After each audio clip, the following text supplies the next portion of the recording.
Huduma ya msaada wa kisheria tangu tumefika, kwa kweli mwitikio umekuwa ni mkubwa sana, hususan kuanzia ile siku ya uzinduzi na jana na leo.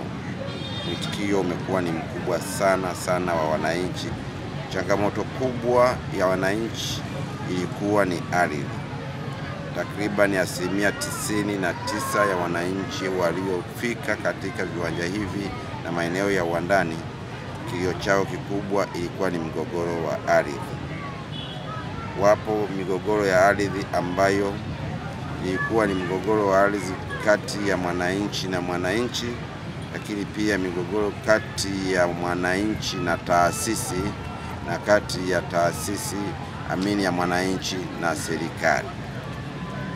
Kama wizara na kama wataalamu tulivyowaweka katika maeneo yetu mbalimbali, tunao mawakili mbalimbali kwenye eneo letu wanaendelea kufanyia kazi migogoro hiyo. Kwa maana mbio ya migogoro tunafanya usuluhishi wa kukutanisha sehemu mbili za wanaolalamikiwa na malalamikaji, na imeundwa timu ndogo ya kufanyia ufuatiliaji, na endapo itafikia mwafaka, basi itaandaliwa hati ya makubaliano kwa ajili ya kuhitimisha migogoro hiyo. Na tumewapelekea barua ya wito kwenye hizo taasisi, makampuni hayo makubwa yanayolalamikiwa, kuweza kuona uwezekano wa kutatua changamoto hizo, ikiwemo pia changamoto ya baadhi ya makampuni makubwa yanayolalamikiwa kwa kutolipa ushuru wa serikali na kadhalika. Naamini tukikutana pamoja, swala hili tukikaa pamoja kama wadau na kama serikali kwa upande wa tatu kuingilia kati, naamini tutafikia mwafaka. Serikali ya Mheshimiwa Rais wetu wa Jamhuri ya Muungano wa Tanzania imetoa wakili wa kumsaidia mwananchi huyo kupata huduma hiyo bure.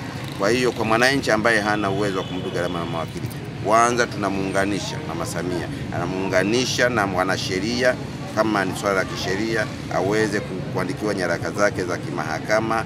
Kama ni kuwakilishwa mahakamani, atawakilishwa mahakamani.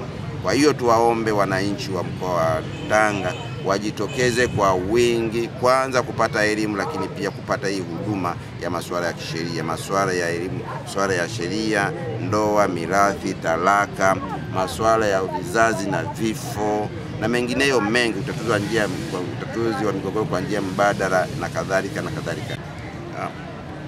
Kampeni ya msaada wa kisheria inalenga kufikia walau 75% ya wananchi katika kila mkoa, walau 75%.